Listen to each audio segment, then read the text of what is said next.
আসসালামু আলাইকুম। এই মুহূর্তে যারা আছেন আপনাদের জন্য ভালো সংবাদ আছে, খুশির খবর আছে। বাংলাদেশে সাধারণ শিক্ষার্থী মানুষ অনেকে মৃত্যুবরণ করেছেন এবং আপনাদের কাছে এটা আনন্দের যে পুলিশ মারা গেছে, রক্তের বদলে রক্ত, খুনের বদলে খুন, সব কিছুর বদলা আপনারা পাইছেন। তো দিন শেষে সবাই মানুষ, আমরা আমাদের কর্মব্যস্ততা, আমাদের পোশাকের আড়ালে আপনার কর্মব্যস্ততা, আপনার সব কিছুর আড়ালে আপনি একজন সাধারণ মানুষ। তো যারা সাধারণ মানুষ খুশি হয়েছেন, যারা পুলিশ মারা গেছে খুশি হয়েছেন, আমরাও ব্যথিত। সাধারণ ছাত্রদের পর যারা গুলি চালাইছে আমাদের পুলিশ বাহিনীর, রক্তের বদলে রক্ত, জীবনের বদলে জীবন দিয়ে আপনারা এটা দেশকে স্বাধীন করছেন। আমরাও স্বাধীন হইতে চাই। ব্রিটিশ উপনিবেশের সেই আইন অনুযায়ী আমাদের যে চলমান এখনকার পরিস্থিতি, এই পরিস্থিতি আমরাও বেরোতে চাই এখান থেকে। তো দেখেন, আপনাদের খুশির উদ্দেশ্যে কিছু জিনিস দেখায়। যারা সাধারণ আছেন, সাধারণ জনগণ, পুলিশ তো আর মানুষ না, পুলিশ সাধারণ জনগণের বাইরে। তো পুলিশ ব্যতীত যারা সাধারণ মানুষ আছেন, এই দেখেন, এই যে কফিনগুলো দেখেন, এগুলো সব কফিন, পুলিশের কফিন। কিন্তু পুলিশের লাশগুলো এখনও বিভিন্ন স্থানে উদ্ধারের চেষ্টা চলতেছে।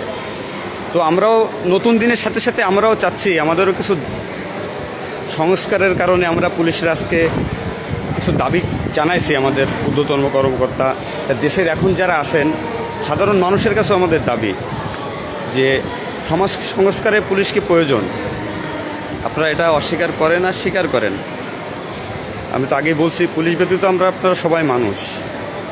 তো নতুন সংস্কারের সাথে সাথে আপনাদের সহযোগিতাও আমাদের প্রয়োজন, যে আমরা আমাদের যে দাবিগুলো করছি এটা আগামী দিনের পুলিশ যাতে মানুষের দ্বার প্রান্তে পৌঁছাইতে পারে, মানুষের আস্থা অর্জন করতে পারে, এরকম তৎপরতা নিয়ে আমরা আমাদের কিছু দাবি আপনাদের সাধারণ জনগণের উপরে করছি আমরা।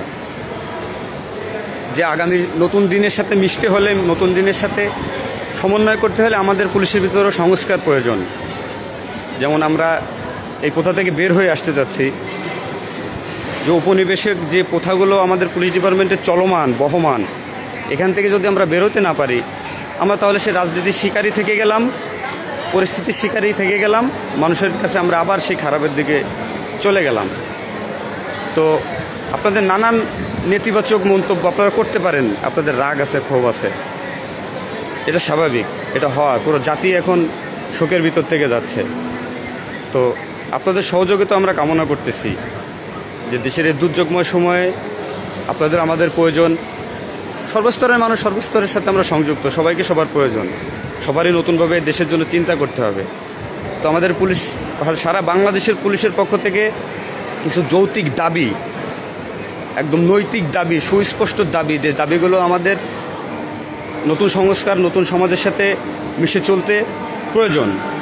এবং এই প্রয়োজনে আপনারা আমাদেরকে সাহায্য করবেন, যাতে আর কোনো দিন এই বাংলাদেশের বুকে এইরকম নৈরাজ্যতা, পুলিশ সাধারণ জনগণের ভিতর যে ভেদাভেদ, যে পার্থক্য, এটা যাতে না হয়। আপনারা অস্বীকার করেন আর আমি অস্বীকার করি, যেই স্বীকার করুক অস্বীকার করুক, আমরা একে অপরের সাথে ইকোসিস্টেমেই আমরা জড়িত। সো আপনাদের যারা সাধারণ মানুষ, সাধারণ জনগণ যারা আছেন, তাদের প্রতি আমার একটা অনুরোধ, দাবি, যে ঘৃণা করেন পুলিশকে, সমস্যা নাই। আমরা এও চাচ্ছি যে আমরা এই ঘৃণিত পোশাক, এই পোশাকের পরিবর্তনও আমরা চাচ্ছি, যে নতুন দিনের মানুষের সাথে, নতুন সংস্কারে, নতুন সমাজের সাথে মিশে চলতে, যাতে পুলিশ বাহিনী নতুন দিনের সাথে সংযুক্ত হয়ে মানুষের দ্বারে দ্বারে যে সেই হারানো ঐতিহ্য ফিরে পেতে চায়। মুষ্টিমেয় কিছু ঊর্ধ্বতন কর্মকর্তার প্ররোচনায় পুলিশ যে কাণ্ড করছেন, এজন্য পুরো জাতির কাছে পুলিশ লজ্জিত। প্রাণের বিনিময়ে প্রাণ নিয়ে আপনারা সেই স্বাধীনতা অর্জন করছেন। তো নেতিবাচক দিক থেকে দয়া করে বের হয়ে আসুন, আমাদের সাহায্য করুন। আপনাদের সাহায্য এখন আমাদের প্রয়োজন। আমরা নতুন করে বাংলাদেশের পুলিশ আবার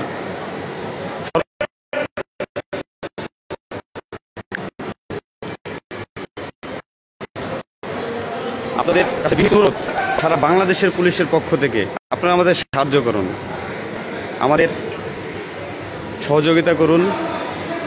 আর বাংলাদেশে কোনো সহিংসতা বাংলাদেশ পুলিশ চায় না, অধীনস্থ হয়ে পুলিশ আর চাকরি করতে চায় না। এই যৌক্তিকতার দাবিতে আমাদের কিছু দাবি আমরা উপস্থাপন করছি, এটা ইতিমধ্যে আপনারা জানেন। আপনারা আমাদের সহযোগিতা করবেন। আমরা সাধারণ মানুষের কাছে আবার ফিরে যেতে চাই, নতুন করে, নতুন স্বাধীনতা, নতুন পথ, নতুন দিগন্ত, এই পথ চলা নিয়ে আপনাদের সহযোগিতা আমাদের একান্ত প্রয়োজন। ভুল ত্রুটি মানুষ করছে, পুলিশ ঘুষ খাইছে, পুলিশ অন্যায় করছে, পুলিশ অকারেন্স করছে, সব কিছু নিজের দায়, সব কিছু পুলিশ ডিপার্টমেন্টে নিজের গায়ের উপর নিয়ে আমরা স্বীকার করতেছি পুলিশ মানুষের সাথে খারাপ করছে। প্লিজ দয়া করে এই নেতিবাচক দিক থেকে বের হয়ে আসুন। নতুন দিনের সূচনায় আমরা চাই আপনাদের সাথে নতুন করে বাঁচতে, নতুন করে চলতে। পুলিশ হবে, বাংলাদেশের পুলিশ হবে জনগণের আস্থা এবং ভরসার একমাত্র প্রতিষ্ঠান। এবং এই লক্ষ্যে, এই প্রত্যয়ে আমরা বাংলাদেশের পুলিশ এই মনোভাবই এখন থেকে প্রস্তুতি নিচ্ছি। এবং আমাদের যে যৌক্তিক দাবিগুলো আমরা করছি, আমরা যারা ঊর্ধ্বতন কর্মকর্তা আছেন, রাষ্ট্রীয় দায়িত্ব যারা এখন আছেন, এই দুর্দিনে আমাদের দাবিগুলো নতুন সংস্কারের মাধ্যমে আমরা সাধারণ জনগণের কাছে আবার ফিরে পেতে চাই, আবার ফিরে যেতে চাই। আমাদের হারানো ঐতিহ্য আমরা ধারণ করে আবার বাংলাদেশ পুলিশ সাধারণ জনগণের পুলিশ, মানুষের পুলিশ, সর্বস্তরের পুলিশে আমরা পরিণত হইতে চাই। আপনাদের সহযোগিতা আমাদের খুব প্রয়োজন। আপনাদের একাত্মতা, আপনাদের কষ্ট, আপনাদের রাগ অভিমান সব কিছু ভুলে যেয়ে একটু সাদৃশ্য চোখে তাকায় দেখুন। পুলিশ আজ অনুতপ্ত, পুলিশ আজ লজ্জিত, পুলিশ আজ ঘৃণিত। আমরা আপনাদের কাছে সর্বদিক থেকে আমরা লজ্জিত। তো আমরাও যে অধিকার, আমাদের যে দাবি আদায়ের কথা আমরা জানাইছি, আমি সারা বাংলাদেশের পুলিশ বাহিনীর সদস্যদের প্রতি অনুরোধ করব, যদি আমরা নতুন পথটায় দিন শুরু করতে হয়, আমাদের পুলিশের সংস্করণ প্রয়োজন। এই সংস্কার আমাদের প্রয়োজন আছে। এই সংস্কারের বাইরে যে আমরা না হয় আবার সেই রাজনীতির শিকার হব, আবার সেই আমাদের উপর জুলুম চালানো হবে, আমরা এগুলো আর মানব না। আমরা নতুন সংস্কার চাই, নতুন পরিবর্তন চাই। সাধারণ জনগণের কাছে আমরা আবার এই বিষয়গুলো তুলে ধরতে চাই যে পুলিশ আপনাদের পাশে আছে, পুলিশ আপনাদের বন্ধু, পুলিশ আপনাদের ভাই। এই ব্যতীত আর কোনো ওয়ে নাই, আর কোনো পথ নাই। তো আপনাদের কাছে আমার অনুরোধ থাকবে, সমগ্র পুলিশ ডিপার্টমেন্টের পক্ষ থেকে আপনাদের কাছে আমি অনুরোধ করব, আপনারা সর্বস্তরের জনগণ যারা আছেন, আপনারা পুলিশের পাশে দাঁড়ান, নেতিবাচক দিকটি বিবেচনা করেন, তাদেরকে ক্ষমা করে দেন। জীবনের বিনিময়ে জীবন গেছে, জীবন আমরা ফিরে পাবো না। সাধারণ মানুষে পুলিশ মারছে, পুলিশ মরছে, এই যে কফিনগুলা, এখনও লাশের সন্ধান নাই, লাশ কোথায় আছে। তো এগুলো চিন্তা করে পুলিশ বাহিনীকে ক্ষমা করে দেবেন। নতুন দিনের নতুন ব্যত্যয়ে আমরা আবার নতুন করে দিন শুরু করব, নতুন উজ্জীবিত দেশ গড়ব। এই প্রত্যয় ব্যক্ত করে, সবার সুদৃষ্টি এবং শুভকামনা ব্যক্ত করে বাংলাদেশ পুলিশ বাহিনীর পক্ষ থেকে আপনাদেরকে সবার কাছে আমি ক্ষমা চেয়ে, আবারও ক্ষমা চেয়ে আমি বলতেছি, আপনারা পুলিশকে নেতিবাচকভাবে অন দ্য ওয়েতে ভালো চোখে আবার নিয়ে আপনারা সাথে চলেন। আমরা সবাই মিলে সুন্দর একটা বাংলাদেশ গড়ব, সুন্দর একটা পুলিশ বাহিনী গড়ব, যাতে মানুষের কাছে আমরা আবার সে আমাদের হারানো ঐতিহ্য ফিরিয়ে আনতে পারি। ধন্যবাদ। সকলে ভালো থাকবেন, সুস্থ থাকবেন। আল্লাহ।